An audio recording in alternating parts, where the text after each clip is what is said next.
নমস্কার। আবার আমি আপনাদের কাছে চলে এলাম, গ্ল্যামারেরই কথা বলবো ভিডিওতে, কিন্তু শরীরের আভ্যন্তরীণ ব্যাপারটা আপনাদের একটু কন্ট্রোলে রাখতে হবে।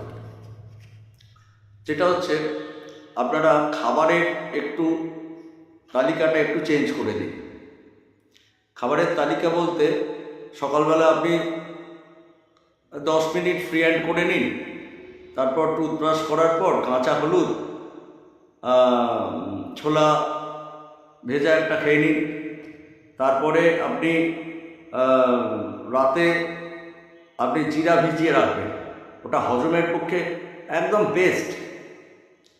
জিরা ভিজিয়ে রেখে সকালবেলা ঠান্ডা জলটা ছেঁকে খেয়ে নিন। আর সকালে উঠে যদি পারেন মেথি গুঁড়ো করে রাখবেন মিক্সিতে, মেথি গুঁড়ো করে সেটা খাবেন, খুব ভালো। আপনার সুগার তো কোনো দিন হবেও না, আর সুগার যদি থাকে কন্ট্রোলে থাকবে, শরীর লিভার ফাংশন ভালো থাকবে, সব অনেক কিছু ইয়েগুলো হয়।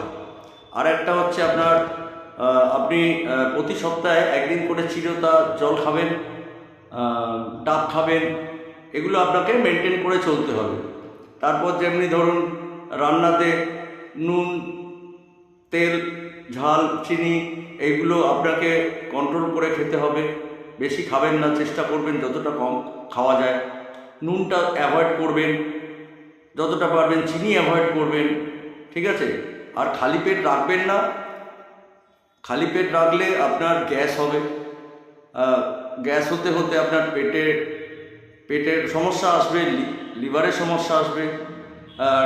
সন্ধেবেলায় কিছু খাওয়া, সকালবেলায় ঠিক টাইম মতো টিফিনটা খাওয়া, লাঞ্চ, ডিনার এগুলো টাইম করে খাওয়ার চেষ্টা করবেন যতটা পারবেন।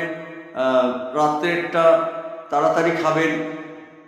এই টুকটাক জিনিসগুলো ফ্যামিলির মধ্যে সবার সাথে মিশিয়ে আপনারা একটা করার চেষ্টা করুন, তাহলে দেখবেন আলাদা করে আপনাকে আর টাইম দিতে হবে না। এইটা করলে কিন্তু আপনার গ্ল্যামার একটা আলাদা, খুব সুন্দর একটা মুখশ্রীর মধ্যে একটা ঝলক চলে আসবে। আপনি এটা করতে করতে 1 বছর পর আপনি কারোর সাথে কথা বলবেন, সে আপনাকে বলেই দেবে যে ভাই, তোকে অনেক চেঞ্জ লাগছে দেখতে, বা তোমাকে বোন খুব সুন্দর দেখতে লাগছে, কি ব্যাপার, সিক্রেটটা বলো তো দেখি, এরকম একটা বলবে। আপনারা এটা একটা মেনটেন করুন, এটা খুব ভালো কথা।